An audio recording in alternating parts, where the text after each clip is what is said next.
meus prezados irmãos e amigos. Paz e graça seja com todos que têm nos acompanhado no canal Despertar em 1844. Para a honra e glória do nosso Deus, nosso Salvador Jesus Cristo, iremos dar continuidade ao tema da justificação pela fé em 2 etapas. Mas antes de tudo, eu gostaria de agradecer muito ao nosso Deus por uma bênção maravilhosa. Essa Bíblia, para mim, é a joia mais preciosa que nós, aqui no Brasil, tivemos a oportunidade de tê-la. A Bíblia King James, na sua versão original, né? Porque aqui tem muitas Bíblias King James. Por exemplo, eu adquiri algumas Bíblias King James, mas elas não têm elas não são tão perfeitas como essa. Essa Bíblia, a Bíblia é legado, né? Então, que Deus venha abençoar o IAG, Deus venha abençoar as pessoas que tiveram a ideia. Não foram as pessoas em si, Deus que colocou a ideia na mente deles. É Deus que tem realizado essa obra, para que essa Bíblia chegasse em nossas mãos. A maioria das pessoas não sabem o valor dessa Bíblia, a importância que tem essa Bíblia para nós. É algo tão maravilhoso. Para mim, dentre todas as obras que o IAG já fez, publicou, para mim essa é a mais importante de todas, que é a Bíblia King James. Não só por ter os comentários de Ellen White, mas porque é o sonho de todo adventista do sétimo dia que crê na verdade presente, um dia era ter essa Bíblia, certo? Principalmente para aqueles que não conhecem o idioma inglês, né? Como eu. Então, que Deus venha abençoar cada dia mais essas pessoas que têm trabalhado nessas publicações. E que venhamos orar por elas, para que Deus nunca teve problema em iniciar o movimento. O problema foi em continuar com o movimento. É eles permanecer nos caminhos de Deus. Então, que venhamos orar para que as pessoas que ali estão venham se consagrar a Deus, venham olhar para toda a luz que precisa ser vivida e que lance a mão da justiça de Cristo para que possamos assim, pela fé, viver a vontade do nosso Deus. Em nome de Jesus, amém. Nós iremos dar início, dar continuidade ao nosso estudo, mas antes nós iremos orar ao nosso Deus, pedir as bênçãos do céu. Senhor nosso Deus, Pai Todo-Poderoso, muito obrigado pela graça de estarmos com vida, e pela graça do Senhor de podermos ter o privilégio de estudar a sua palavra e poder transmitir essa mensagem. Abençoe, Senhor, mais uma vez essa série de vídeos, abençoe a mensagem que estamos apresentando, que ele alcance teu povo, a tua igreja, em nome de Jesus. Amém. Meus prezados irmãos, paz e graça seja com todos. No ano de 2001, eu tive acesso ao livro Reexaminado, do pastor Robert Willard. Naquela época, foi uma época muito agitada, em que a mensagem da humanidade de Cristo, da justificação pela fé, estava surgindo aqui no Brasil, estava tendo alguma agitação. Naquele período, eu tive conhecimento do livro Reexaminado. Eu mandei imprimir, encadernei, certo? Então, ficou encadernado. E eu gostaria de dar início hoje ao tema do nosso assunto da mensagem da justificação pela fé, lendo o prefácio desse livro. O título é O que dizia a mensagem de 1888. Então, eu gostaria de ler o primeiro tópico. Ele diz: o sacrifício de Cristo não é meramente provisional, mas eficaz para o mundo inteiro, de modo que a única razão pela qual alguém pode perder-se é preferir resistir à graça salvadora de Deus. Para aqueles que por fim se salvarão, Deus foi quem tomou a iniciativa. No caso dos que se perdem, eles é que tomaram a iniciativa. A salvação é pela fé, a condenação é pela descrença. Segundo tópico, assim o sacrifício de Cristo legalmente justificou todo homem e literalmente salvou o mundo da destruição prematura. Todos os homens devem-lhe, mesmo na sua vida física, crendo nele ou não. Cada fatia de pão está assinalada com sua cruz. Quando o pecador ouve e crê no puro evangelho, é justificado pela fé. Eu achei muito interessante esses itens que ele marcou. Terceiro item. A justificação pela fé é, portanto, muito mais do que uma declaração legal de absolvição. Ela transforma o coração.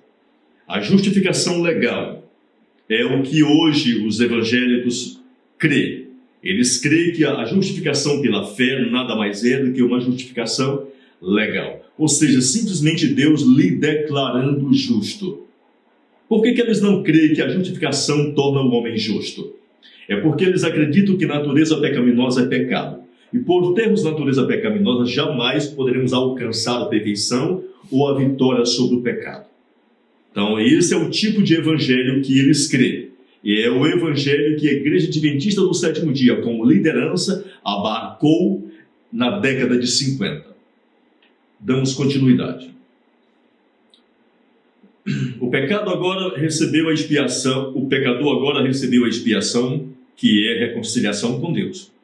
Uma vez que é impossível ser verdadeiramente reconciliado com Ele, e a não ser também reconciliado com a sua santa lei. Segue-se que a verdadeira justificação pela fé torna o crente obediente a todos os mandamentos de Deus. Quarto item. Essa maravilhosa obra é cumprida mediante o ministério do novo concerto, no qual o Senhor realmente escreve a sua lei no coração do crente. A obediência é amada e a nova motivação transcende o temor de estar perdido ou de espera de recompensa por estar salvo. O Evangelho do Novo Concerto não são questões de tempo, mas de condição. A fé de Abraão capacitou a viver sob o Novo Concerto, enquanto multidões de cristãos hoje vivem debaixo do Velho Concerto, devido a que a preocupação centralizada no eu é a sua motivação. O Evangelho, o Velho Concerto, era a promessa do povo para ser fiel a Deus. Ou seja, o povo disse: tudo o que o Senhor mandar, faremos e obedeceremos. Eu. Sob o Novo Concerto, a salvação vem de crer nas promessas de Deus para nós. Não de fazermos promessas a Ele, mas de aceitarmos que Ele realiza tudo em cada um de nós. Quinto item. O amor de Deus é ativo, não meramente passivo. Como bom pastor, Cristo está ativamente em busca da ovelha perdida. Nossa salvação não depende de buscarmos o Salvador, mas de crermos que Ele está à nossa procura. Sexto item. Assim é difícil estar perdido e fácil ser salvo, se compreende e crê quão boas são as boas novas. O pecado é um constante resistir à sua graça, uma vez que Cristo já pagou a penalidade do pecado de todo homem, sendo todo homem. A única razão por que alguém pode ser condenado, no final, é a persistente descrença, uma recusa em apreciar a redenção, provida por Cristo sobre a cruz e por Ele, ministrada como sumo sacerdote. Sétimo item. Ao buscar a humanidade perdida, Cristo seguiu o caminho completo, tomando sobre si a natureza caída e pecaminosa do homem após a queda. Oitavo. Assim, nosso Salvador condenou o pecado na carne da decaída humanidade. Isso significa que Ele superou o pecado pela lei. O pecado tornou-se desnecessário à luz de seu ministério. É impossível ter a verdadeira fé neotestamentária em Cristo e continuar pecando. Ser verdadeiramente humano é ser semelhante a Cristo em caráter, pois Ele era plenamente humano, tanto quanto divino. Nono. Segue-se que o único elemento de que precisa o povo de Deus a fim de preparar-se para o retorno de Cristo é aquela genuína fé do Novo Testamento. Mas isto é precisamente o elemento de que carece a igreja. Ela se imagina doutrinária e experimentalmente rica, e de nada tendo falta. quando, na verdade, o seu pecado básico é uma patética descrença. A justificação é pela fé.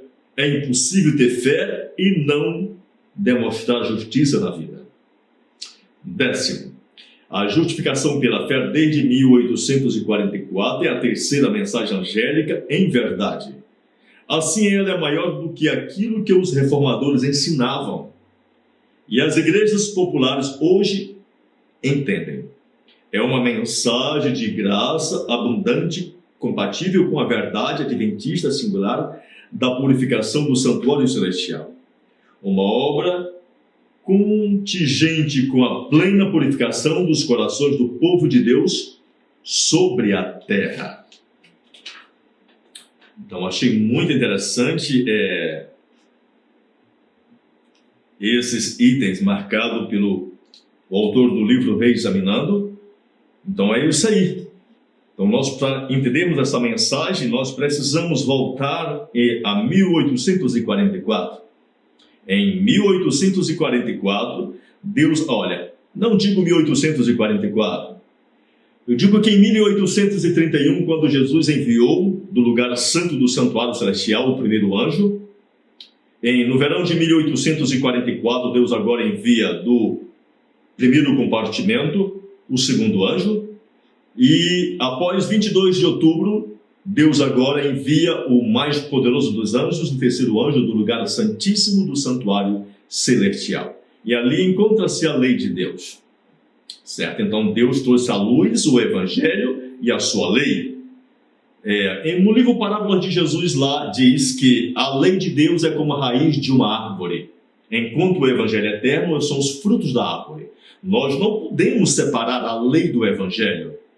E o que é que tem feito a Igreja Adventista do Sétimo Dia, a nossa liderança, durante todos esses anos? Digo mesmo, muito antes de 1888. Tem proclamado a lei e a lei, como se fosse o Evangelho eterno. Na década de 50, por rejeitar a mensagem de 1888, a liderança da nossa igreja abraçou o evangelho falso das igrejas protestantes. Porque, como diz Apocalipse capítulo 17, que Babilônia deu a beber a todas as nações do vinho de sua prostituição, de sua fornicação. E a liderança adventista do sétimo dia está embriagada com o vinho de Babilônia. Infelizmente, é doído falar essas coisas, mas é bíblico e está na Bíblia e no Espírito de profecia o que estou falando. E então, meus prezados irmãos e amados e amigos, eu gostaria de contar uma pequena história sobre Abraão e suas duas mulheres. Abraão, o homem chamado por Deus, e Deus fez uma promessa a Abraão, mas no decorrer do tempo Abraão vacilou. Abraão deixou de crer nas promessas de Deus, de crer que provinha dele o herdeiro, certo? Que seria chamado Isaque. E por dar ouvido à sua esposa, ele se deitou com a sua serva, Agar. E ali ela teve um filho. Então Abraão, duas mulheres e dois filhos. O que essas duas mulheres de Abraão representam? Dois sistemas de evangelho. Enquanto Sara representa o evangelho de 1888, o evangelho que Deus enviou para o seu povo, Agar representa nada mais, nada menos do que um falso evangelho. Um evangelho que não liberta. Lembre-se bem que Agar é uma escrava. E o filho dela, que procedeu dela, também era um escravo, porque era filho de uma escrava. Ou seja, tudo que Agar poderia produzir eram filhos escravos. Enquanto Sara não. Sara era uma mulher livre. E os filhos de Sara eram homens livres. Ou seja, o verdadeiro evangelho eterno é aquele evangelho que produz seres humanos libertos do pecado, do diabo e do mundo. Enquanto o falso evangelho, o evangelho que vem de Babilônia, da qual a liderança de nossa igreja está hoje proclamando, é um falso evangelho que não liberta. É um evangelho somente de palavras. E queira Deus que a maior parte de nós, que dizemos que cremos na verdade presente, não estejamos crendo e pregando este falso evangelho. E que eu acredito que esteja.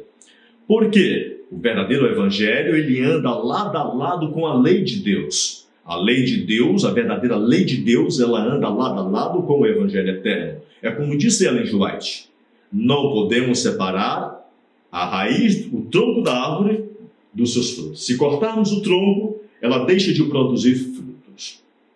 Então, é isso que é realizado na vida humana, certo? Quando é crido e aceito o verdadeiro evangelho eterno, a produção de frutos, chama-se os frutos do Espírito Santo. Então, vamos dar continuidade à mensagem que estamos falando, 2 evangelhos. Qual é o certo? 2 evangelhos estão sendo pregados atualmente em nossas igrejas, que acabamos de falar, né? Um de ficção legal e outro de transformação. O outro de transformação. Então, um do adventismo tradicional e o outro da corrupção. Qual é o certo? Qual é o entendimento bíblico e verdadeiro de justificação pela fé? O que é pecado? Como Cristo viveu? Como funciona a expiação? Como isso impacta nossa estrutura escatológica? Então, nós iremos dar continuidade no tema e essas perguntas serão respondidas no decorrer do nosso estudo. Então, vamos dar continuidade, então. Justificação, uma obra de regeneração. Ou seja, a mensagem da justificação pela fé é uma mensagem de regeneração. Quando nós estamos falando aqui de justificação pela fé que Deus enviou em 1888, não é que pela primeira vez Deus enviou essa mensagem, não. A Igreja Adventista do Sétimo Dia, quando ela surgiu, quando ela foi fundada, ela surgiu em 22 de outubro de 44. Essa igreja surgiu, ela tinha o Evangelho Eterno. Lembrando que quando Deus enviou o primeiro anjo, o que diz lá? Em Apocalipse capítulo 6, de versos de 6 a 12, o que diz? Ali nós temos as 3 mensagens angélicas, certo? Então, a Igreja Adventista tinha a mensagem. Mas o que aconteceu quando a igreja deixou de olhar para Cristo e começou a olhar para o mundo? Então ela agora saiu do estado de Filadélfia, amor fraternal, e entrou no estado de Laodiceia, de 1856 a 1859. Então ali a igreja perdeu o primeiro amor. É por isso que a palavra de Deus diz assim, volta ao teu primeiro amor, vê aonde tu caíste. Então, nós entramos no estado de Laodiceia, miserável, desgraçado, pobre, cego e nu. Nós nunca surgimos como igreja como Laodiceia. Deus jamais ia levantar um povo dentro do seu coração como miserável, desgraçado, pobre, cego e nu. Isso jamais. Infelizmente, a maioria daqueles que se dizem adventistas e que se dizem da verdade presente, pouco conhecimento tem da história, da Bíblia e do espírito de profecia. Pouco conhecimento tem. Principalmente hoje, nos dias que estamos vivendo, em que a maioria só quer estudar através de celular. Não querem mais pegar os livros físicos para estudar. Isso é uma lástima, uma grande lástima. Então, justificação pela fé é uma obra de regeneração. Nós iremos ler o livro de Romanos, capítulo 5, versos 1. Paulo, o grande expoente deste tema, escreveu em Romanos, capítulo 5, versos 1. Sendo, pois, justificados pela fé, temos paz com Deus, por nosso Senhor Jesus Cristo. Ser justificado pela fé é, então, ter paz com Deus. Ora, é absolutamente impossível ter paz e inimizade ao mesmo tempo. Portanto, qualquer inimizade que antes da justificação estava presente, é retirada no momento da entrada da mesma, da justificação pela fé, de modo que há realmente paz com Deus. Levanta-se então a pergunta: qual a inimizade que existe em nós, antes de termos alcançado a paz com Deus? Então a mensagem da justificação pela fé é uma mensagem de 2 etapas. Não se trata somente de justiça imputada ou apenas da justiça comunicada. Quando nós falamos da justificação pela fé, nós estamos falando tanto de justiça imputada como justiça comunicada. Falamos tanto da justiça imputada em suas duas etapas. E é Deus declarando o homem justo e ao mesmo tempo tornando o homem justo. Essa é a mensagem que Deus enviou, certo? Por intermédio da mensagem de Apocalipse capítulo 6, versos 12. Que Deus reenviou em 1888. E que a liderança da nossa igreja não crê, não conhece e não ensina. Demos continuidade. Romanos capítulo 8, verso 7 diz: porquanto a inclinação da carne é inimizade contra Deus, pois não é sujeita à lei de Deus, nem em verdade pode ser.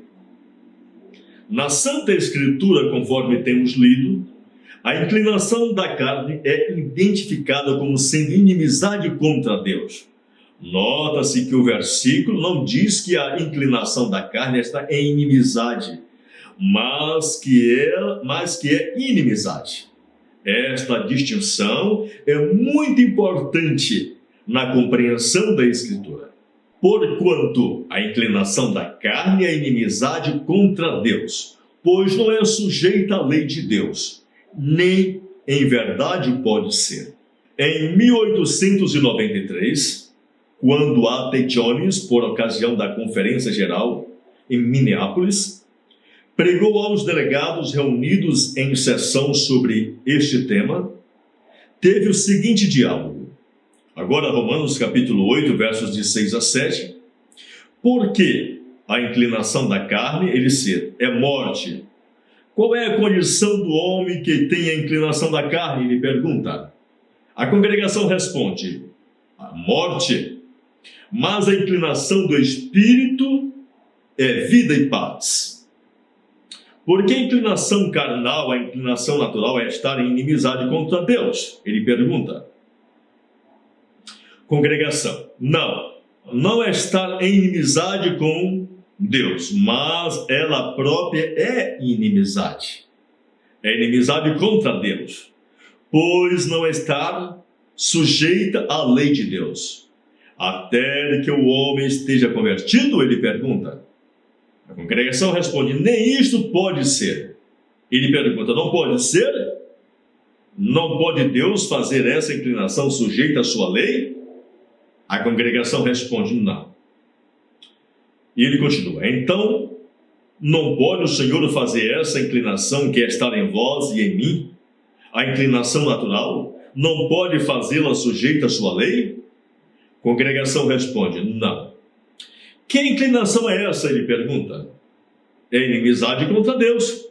Não pode o Senhor fazer o que era inimizade contra Ele? Não pode transformá-la em amor para com Ele?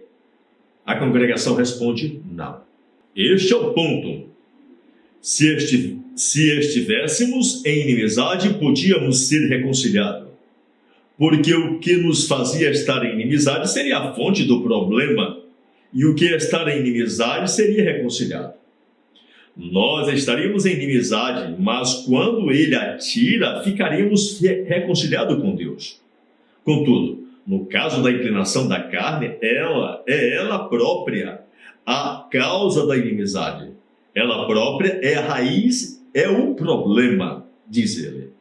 Então não pode estar sujeita à lei de Deus. A única coisa a fazer é destruí-la, desarregá-la, bani-la.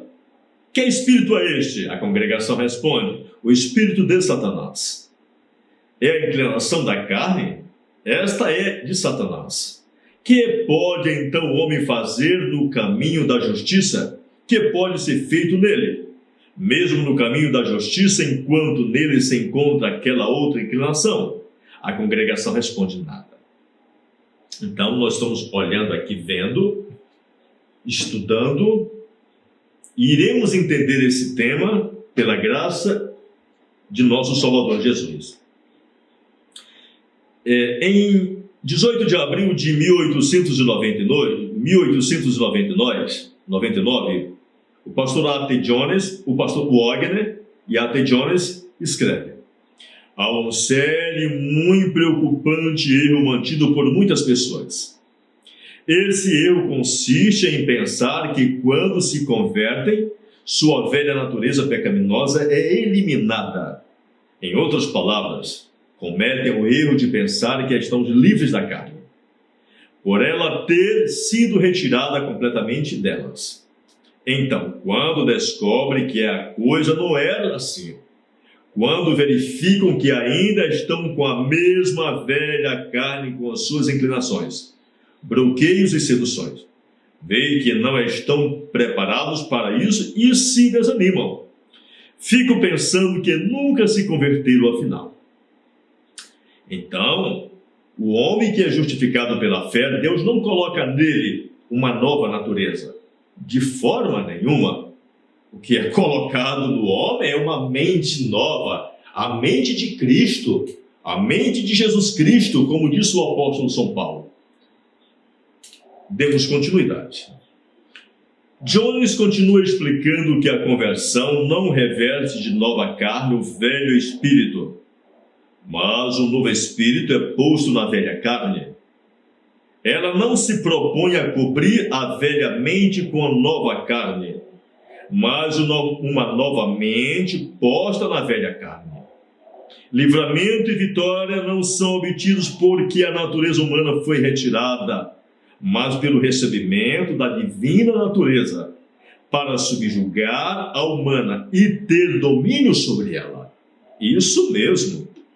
A Escritura não diz, transforme-se pela renovação da carne de vocês, mas diz, transforme-se pela renovação de sua mente. Romanos capítulo 12, versos 2. Seremos trasladados pela renovação de nossa carne, mas devemos ser transformados pela renovação de nossa mente. O que é transformado no homem é a mente. O homem passa a ter a mente de Cristo. Por isso que Paulo diz, não sou eu mais que vivo, mas Cristo que vive em mim. E isso é um milagre dos milagres que acontece. A carne e o espírito. Pois os que são segundo a carne inclinam-se para as coisas da carne, mas os que são segundo o espírito para as coisas do espírito. Observe que essa afirmação depende da precedente para que a justa exigência da lei se cumprisse em nós, que não andamos segundo a carne, mas segundo o Espírito. As coisas do Espírito são os mandamentos de Deus, porque a lei é espiritual. A carne serve à lei do pecado. Porém, Cristo veio nessa mesma carne pecaminosa que eu e você tem, para demonstrar o poder do Espírito Santo de Deus sobre ela. Por isso que Cristo veio. Jesus Cristo veio me dar uma demonstração. Veio me reconduzir de volta para o céu. Ele me alcançou no fundo do poço. Não faltou um único degrau para que ele alcançasse a humanidade. Ninguém pretenderá que depois da conversão a carne do homem seja diferente da que foi anteriormente. Menos ainda pretenderá o próprio homem convertido, porque ele possui evidências contínuas de sua perversidade. Contudo, se ele está realmente convertido e o Espírito de Cristo habita nele, não está mais à mercê do poder da carne. O próprio Cristo veio na mesma carne pecaminosa, sem pecar jamais, ao ser dirigido sempre pelo Espírito Santo de Deus. Então, Jesus veio na mesma carne que eu e você para demonstrar para a humanidade, para mostrar ao universo de que Satanás é um grande mentiroso. O pecado os separou de Deus. Contudo, as vossas iniquidades têm feito separação entre vós e o vosso Deus. O pecado que me separou de Deus é o meu pecado. Somente o meu pecado pode me separar de Deus. Não o pecado do meu pai, do meu avô, de Adão, de Abraão, de Davi. Não. A alma que pecar, essa morrerá. A inimizade, porquanto a inclinação da carne é inimizade contra Deus, pois não é sujeita à lei de Deus, nem em verdade o pode ser. A carne nunca se converte. ela é inimizade contra Deus, e tal inamistosidade consiste na oposição à sua lei. Portanto, todo aquele que se opõe à lei de Deus está lutando contra ele. Cristo, todavia, é nossa paz e veio pregar a paz. A vós também que outrora eres estranhos e inimigos no entendimento pelas vossas obras más, agora, contudo, vos reconciliou no corpo da sua carne, pela morte, a fim de, perante ele, vos apresentar santos, sem defeito e irrepreensíveis. Colossenses capítulo 1, versos 21 e 22. Aboliu a inimizade em sua própria carne, de forma que todos os que estão crucificados com ele têm paz com Deus. Isto é, estão sujeitos à sua lei, a qual se acha em seu próprio coração, escrito em nossos corações. Vida e paz. A inclinação da carne é morte, mas a inclinação do espírito é vida e paz. Possuir mente espiritual é tê-la controlada pela lei de Deus. Porque sabemos que a lei é espiritual. Muita paz tem os que amam tua lei. Então o homem, quando ele é justificado pela fé, quando ele recebe a justiça imputada, a lei de Deus é escrita no seu coração, na sua mente. Ali é implantado naquele homem a mente de Cristo. Então ele está em paz com Deus, em paz com a luz que recebe, com a luz que vem a ele. Salmo 119, verso 165. Justificados ou tornados justos, pois pela fé temos paz com Deus por nosso Senhor Jesus Cristo. A mente carnal é inimizade contra Deus. Por conseguinte, ter mente carnal significa morte. No entanto, Cristo destruiu a morte e trouxe à luz a vida e a imortalidade pelo Evangelho eterno. Aboliu a morte e destruiu o poder do pecado em todos quanto crê nele, porque a morte só tem poder através do pecado. O aguilhão da morte é o pecado. 1 Coríntios 15, verso 56. Portanto, podemos dizer com alegria agora, graças a Deus que nos dá a vitória por nosso Senhor Jesus Cristo. Então, qualquer mensagem que se diz ser evangelho eterno, que não proclame a vitória sobre o pecado, que não ensine que a justiça imputada de Cristo, ali o homem é transformado, recebe a mente de Cristo, que ele é declarado e tornado justo no momento em que ele crê nas boas novas do evangelho eterno, não é o evangelho eterno. Não é a mensagem que Deus enviou ao seu povo em 88. Continua sendo o evangelho das igrejas babilônicas. Um evangelho de declarar o homem justo. Por eles não creem que natureza pecaminosa não ser pecado, então eles pregam esse evangelho falso. De acordo com o que está escrito em Romanos capítulo 5, versos 1, Romanos capítulo 8, verso 7, justificação pela fé é uma obra real na pessoa. Não é Deus declarando o homem justo. A inclinação da carne é tirada e substituída pela inclinação nova, ou seja, a que houve também em Cristo Jesus. Filipenses capítulo 5, 2 versos 5. O conceito comum é que esta obra de fazer a pessoa justa seja a da santificação. É isso que tem sido ensinado por muitos dos irmãos que se dizem da verdade presente aqui no Brasil. Eles acreditam que a mensagem que Deus enviou foi a mensagem da santificação. Não, de forma nenhuma, foi um conjunto. Ela é completa. A mensagem que torna o homem justo não é da santificação, mas sim da justificação, da justiça imputada de Cristo. Mas Paulo, em Romanos capítulo 5, versos 1, não diz que sendo santificado pela fé temos paz com Deus, mas que sendo justificado pela fé nós temos paz com Deus. Portanto, é evidente que esta obra de tirar a inimizade, que é a inclinação da carne, e de substituí-la pela inclinação de Cristo, que é a paz com Deus, é a verdadeira obra da justificação pela fé, da justiça imputada de Cristo. Uma verdade que não devemos negligenciar é que a paz com Deus não é uma mera teoria, uma simples consideração, mas um fato real. Jesus em pessoa é a nossa paz. Ter paz com Deus é ter Jesus Cristo, e ter Jesus Cristo é ter sua vida reproduzida em cada um de nós. Então isso é o que acontece quando o homem é justificado pela fé. A vida de Jesus Cristo, o seu caráter, sua vontade é reproduzida na vida do homem. E o homem não continua como um anão espiritual. Há um crescimento espiritual chamado de santificação ou justiça comunicada.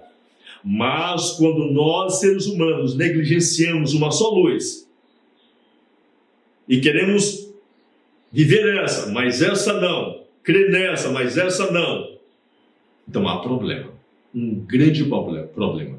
É o que hoje tem acontecido com muitos que se dizem da verdade presente. A maioria estão pregando uma mensagem da justificação pela fé, que não é a mensagem de 88. Uma mensagem desligada da lei de Deus. Olha como Satanás é. Satanás fez com que a igreja se voltasse somente para a lei.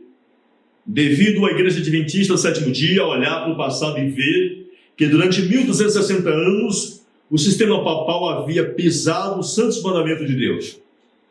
Então agora a igreja surgiu, e mais tarde ela entra num extremo. Que extremo foi esse? De focar somente a lei.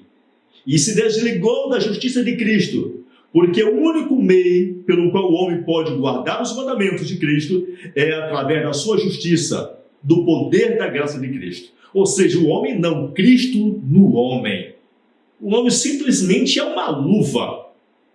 Cristo é a mão. É ele que realiza a obra na luva, através daquela luva. Então é isso aí. Então precisamos entender essa mensagem, crer nessa mensagem, porque Jesus Cristo, a sua vida, o seu caráter é reproduzido em cada um de nós.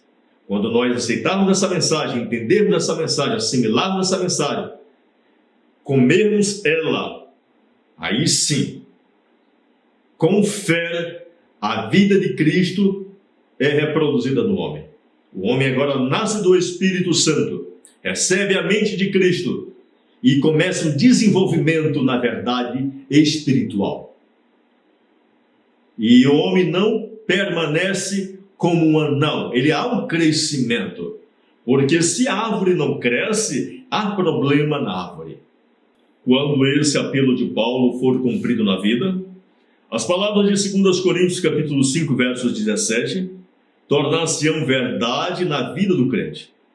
Assim que se alguém está em Cristo, nova criatura é. As coisas velhas já passaram, eis que tudo se fez novo. Ou seja, aquela tua mente carnal se passou, acabou. Aquela mente carnal, a mente carnal é que almeja as coisas do mundo. Eu estava fazendo uma meditação essa semana no livro de Lucas, capítulo 4, na minha nova Bíblia, King James, e ali eu assimilei de uma forma mais profunda as 3 tentações que o diabo tentou a Cristo. Nós sabemos que primeiro Satanás levou a Cristo a levar ele a transformar as pedras em pães. Tentou pelo poder do apetite. Foi essa a primeira grande tentação que o diabo derrubou Adão e Eva, pelo poder do apetite. Quando se fala no poder do apetite, se fala de sensualidade, etc, etc, etc. E o terceiro ponto foi o quê? Ele mostrou os mundos, os reinos do mundo para Cristo. Se Cristo se prostrasse perante ele daria tudo a Jesus. A terceira foi que ele se jogasse, os anjos iriam para ele, a chamada presunção, a falsa fé.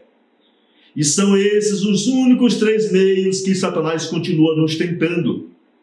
Pelo poder do apetite, Ele coloca perante nós o mundo inteiro. Fala, olha, você tem que ter um carro novo, você tem que sacrificar tudo para ter essa casa, você está muito feio.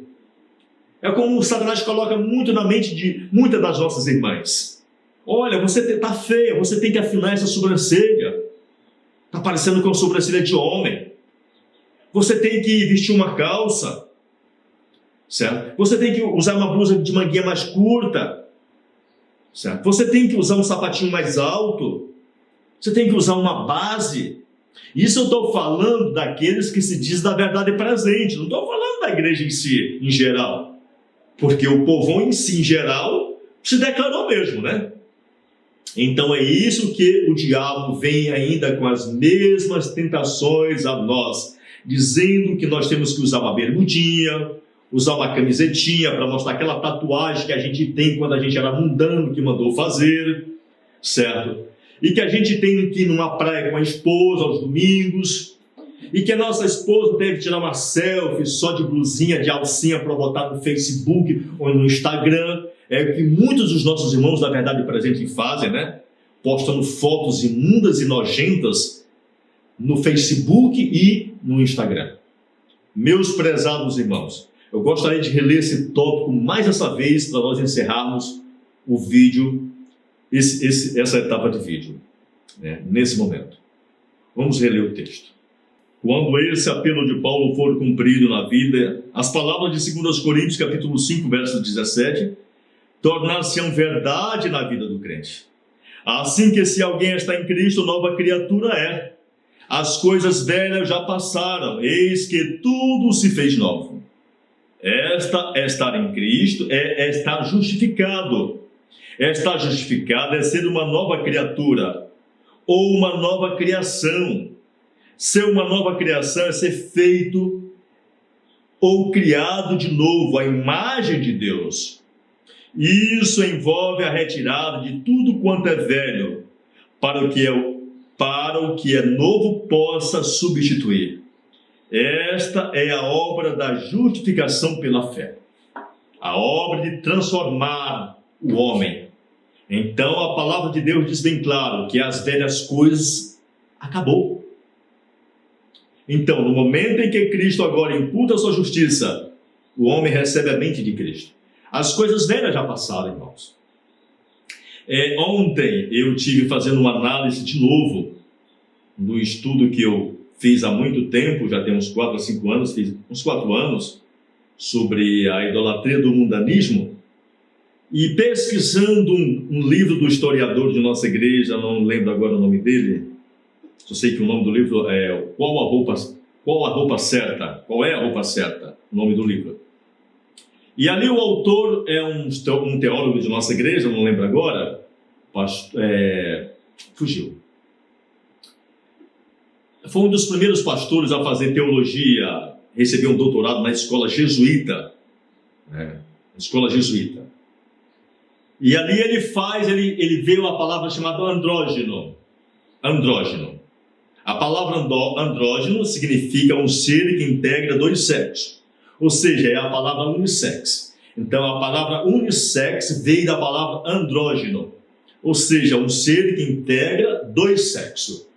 E aquilo me chamou a atenção quando eu estudei esse livro há uns 10 anos atrás. Eu comecei a pesquisar mais fundo ainda. Aí eu fui lá em Deuteronômio, quando Jesus fala o seguinte: o homem não usará a roupa da mulher, nem a mulher a roupa do homem. O autor também cita o texto lá do livro.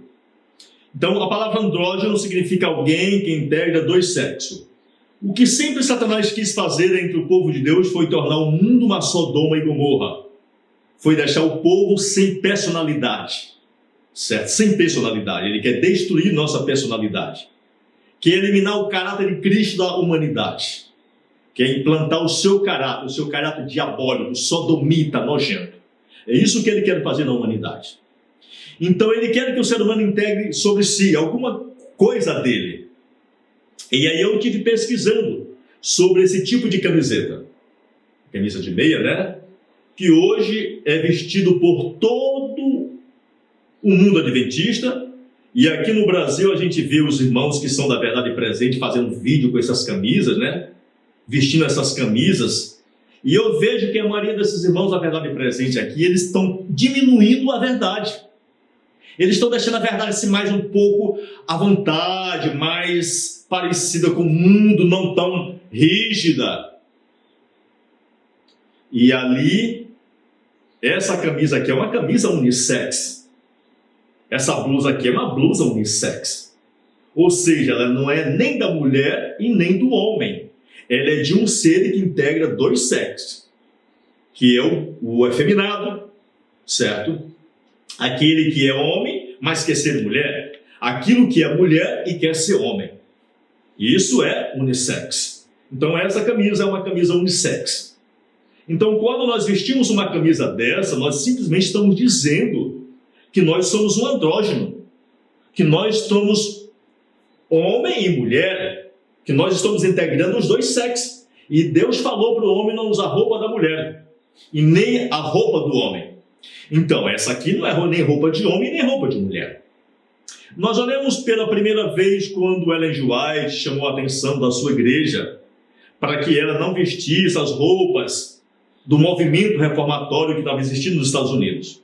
Aquela primeira mulher espírita que pela primeira vez vestiu uma calça, que é roupa de homem. Certo, irmão? Lembrando que quando Deus levantou a igreja adventista do sétimo dia, Deus não levantou lá em Israel, no Oriente Médio. Deus agora levantou em um novo continente, certo? Em um continente que basicamente era protestante, os Estados Unidos da América, certo? Com uma cultura que procedeu dali de um povo protestante. Estou me referindo às suas roupas. Então, quando pela primeira vez essa senhora construiu, desenvolveu esse sistema de roupa unissex, a roupa de homem na mulher, mulher no homem, foi repreendido por Deus. E Deus já havia previsto isso lá em Deuteronômio. E Satanás sempre quis levar o povo de Deus a uma destruição de personalidade. Então, por que eu estou citando isso aqui? Mensagem da justificação pela fé e falando de roupa. Parece que não tem nada a ver. Não, estou simplesmente dando aqui uma pincelada para mostrar que o texto diz bem claro: as coisas velhas já passaram, eis que tudo se fez novo. Quando eu entrei na igreja adventista do sétimo dia, eu tinha 36 camisas assim. Eu eliminei todas. E eu fiquei com meia dúzia de camisas de homem. Camisa de homem é essa. Uma camisa 3/4 ou uma camisa assim. Foi ali onde Deus levantou a sua igreja, na América do Norte. Ali foi que Deus levantou o seu povo, dentro de uma cultura boa. Certo? E nessa cultura, mulher veste saia e vestido, e blusa de mulher. Homem veste camisa de homem e calça de homem, porque é homem. Certo? Então, meus irmãos, isso aqui eu estou dando um alerta para os nossos irmãos que se diz da verdade presente, cair na real, certo? Jogar essas camisetinhas de gay, né? Essas camisetinhas aqui de sapatão, de lésbica, de efeminado, né? De boiola, entendeu? E vestir de camisa de homem, principalmente aqueles que se dizem da verdade presente, que estão pregando, sempre fazendo vídeos, né? Estão na frente da obra de Deus, que dê testemunho, que dê moral, certo? Que dê exemplo em todos os pontos. E que se levante e apresente para cada grupo. Eu creio que em cada estado do Maranhão, do Brasil, tem um grupo, né, de pessoas que se diz da verdade presente. Aquele que está na frente da obra, levante e faça semanas de orações, mostrando os 28 doutrinas para esse grupo, mostrando cada verdade que deve ser vivida pelo poder e a graça de Cristo. Certo? Porque a verdade ela vai ser pregada completa. E lembrando que nem todos que me dizem Senhor, Senhor, herdará o reino dos céus. Então, nós iremos encerrar e vou reler de novo esse tópico, né, que é muito bom. Quando esse apelo de Paulo for cumprido na vida, as palavras de 2 Coríntios, capítulo 5, verso 17, tornar-se-ão verdade na vida do crente. Assim que se alguém está em Cristo, nova criatura é. As coisas velhas já passaram. Eis que tudo se fez novo. Não é quase tudo, é tudo. Aqui não diz quase tudo, é tudo se fez novo. Tudo. O seu paladar, Se fez novo por quê? Porque o que habita agora vê o paladar de alguém que mora no céu, que é Jesus, que é implantado no homem. O homem agora passa a ter gostos diferentes. Já não sente mais prazer naqueles tipos de alimento. Já não sente mais prazer naquelas músicas. Já não sente mais prazer nesse tipo de roupa que vestia. Já não sente mais prazer, não consegue mais ter aquelas amizades. Certo? Então tudo se fez novo. Pela graça de Cristo. E a cada dia que passa, ele se coloca aos pés de Cristo, para que Cristo abra mais os seus olhos e mostre nele o que precisa ser mudado pela graça e o poder de Cristo, para que ele realize. Porque o poder é de Cristo, mas a vontade é a minha. Eu que decido, certo? É eu que decido as coisas. Eu que decido se vou seguir ou não vou seguir, se vou aceitar ou não vou aceitar. Cristo não impõe, certo? Ele coloca diante de mim a verdade. Diz mais: estar em Cristo é estar justificado. Estar justificado é ser uma nova criatura, ou uma nova criação. E ser uma nova criação, ser feito ou criado de novo à imagem de Deus. Isto envolve a retirada de tudo quanto é velho, para que o que é novo possa substituir. Esta é a obra da justificação pela fé. Esta é a obra que, quando o homem ouve as boas novas e crê no Evangelho eterno, nesse momento o Espírito Santo de Deus transforma o seu coração, implanta nele a mente de Cristo, e ali inicia um processo de santificação. Então, naquele momento, aquele homem foi declarado justo perante o universo, e também foi tornado justo. Por que foi tornado justo? Porque ele recebeu a mente de Cristo. Que Deus assim nos abençoe, nos dê graça, força e a paz do Senhor em Cristo Jesus. Obrigado a todos. Amém. Senhor nosso Deus, muito obrigado por tudo. Que o Senhor venha abençoar os ouvintes. Que o Senhor venha abençoar o canal Despertai. Que o Senhor venha abençoar o teu povo. Em nome de Jesus, Senhor. Amém.